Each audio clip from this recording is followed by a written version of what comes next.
Le Petit Prince, premier chapitre.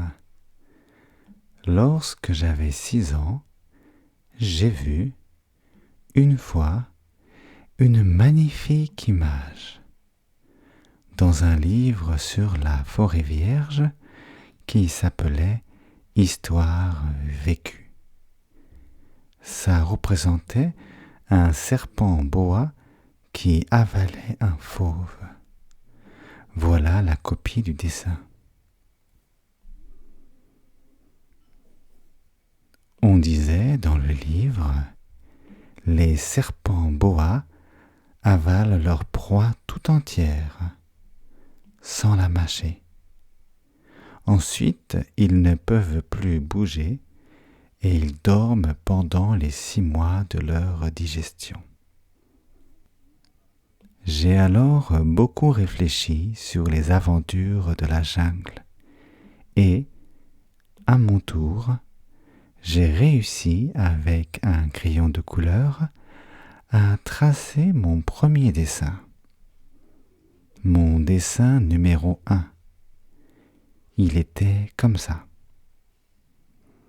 J'ai montré mon chef-d'œuvre aux grandes personnes et je leur ai demandé si mon dessin leur faisait peur. Elles m'ont répondu « Pourquoi un chapeau ferait-il peur ?»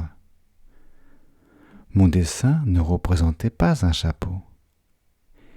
Il représentait un serpent boa qui digérait un éléphant.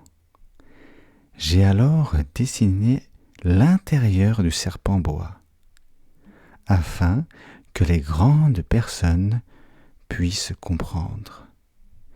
Elles ont toujours besoin d'explications. Mon dessin numéro 2 était comme ça. Les grandes personnes m'ont conseillé de laisser de côté les dessins de serpents boas ouverts ou fermés et de m'intéresser plutôt à la géographie, à l'histoire, au calcul et à la grammaire.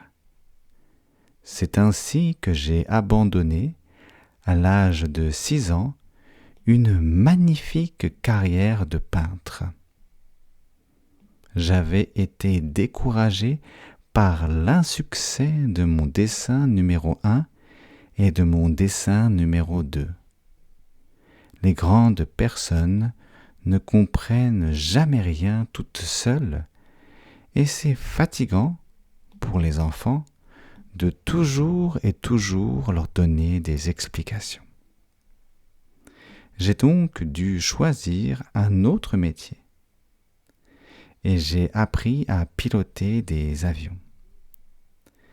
J'ai volé un peu partout dans le monde et la géographie, c'est exact, m'a beaucoup servi. Je savais reconnaître du premier coup d'œil la Chine de l'Arizona. C'est très utile si l'on est égaré pendant la nuit. J'ai ainsi eu, au cours de ma vie, des tas de contacts avec des tas de gens sérieux. J'ai beaucoup vécu chez les grandes personnes. Je les ai vus de très près. Ça n'a pas trop amélioré mon opinion.